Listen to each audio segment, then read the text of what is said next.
आप देख रहे हैं आज। यूपी में नया सियासी समीकरण, अखिलेश ने राजा भैया को दिया सिग्नल, दोनों के बीच खत्म होगी सियासी दुश्मनी। लोकसभा चुनाव में महज कुछ ही दिनों का समय शेष रह गया है। चुनाव को लेकर सियासी घेरेबंदी और सियासी गणित को फिट करने को लेकर सभी राजनीतिक पार्टियां अपनी अपनी बिसात बिछा रही हैं।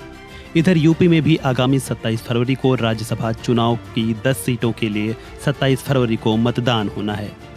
इस बीच प्रतापगढ़ कुंडा के विधायक और जनसत्ता दल लोकतांत्रिक के नेता रघुराज प्रताप सिंह यानी राजा भैया के नाम की चर्चा जोरों पर है। राजा भैया की सियासी ताकत को लेकर यूपी की राजनीति का पारा फिर एक बार हाई हो चला है। चुनाव से पहले समाजवादी पार्टी के मुखिया अखिलेश यादव कांग्रेस के साथ साथ अन्य राजनीतिक दलों को साधने में लगे हुए हैं। तो इसी कड़ी में जनसत्ता दल लोकतांत्रिक पार्टी प्रमुख और विधायक राजा भैया को लेकर भी उन्होंने बड़ा बयान दिया है।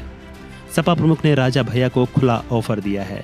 अखिलेश यादव ने कहा कि अगर राजा भैया साथ आना चाहते हैं तो उनका स्वागत है। कहा जा रहा है कि राजा भैया सपा का साथ दे सकते हैं। सपा और जनसत्ता दल लोकतांत्रिक के बीच गठबंधन हो सकता है।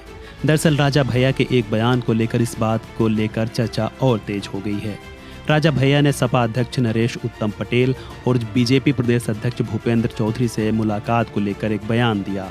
उन्होंने बयान देते हुए कहा, मैंने 28 सालों में 20 साल समाजवादी पार्टी को दिए हैं।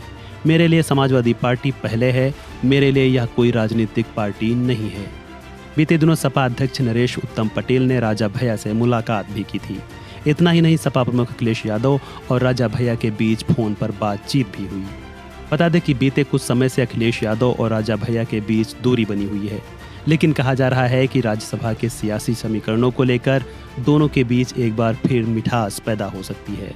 बीजेपी इस बार के राज्यसभा चुनाव में अपने 7 उम्मीदवार आसानी से भेज सकती है, तो वहीं सपा अपने 2 उम्मीदवारों को आसानी से राज्यसभा भेज सकती है।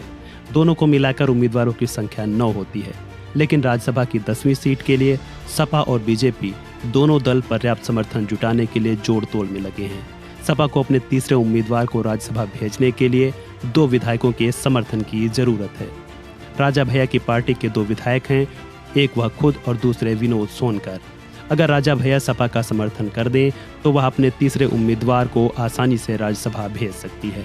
राजा भैया की पार्टी के पास सिर्फ 2 विधायक हैं, लेकिन यूपी के राजनीतिक हालात इस समय ऐसे हैं कि ये 2 विधायक बहुत ज़्यादा अहम हैं।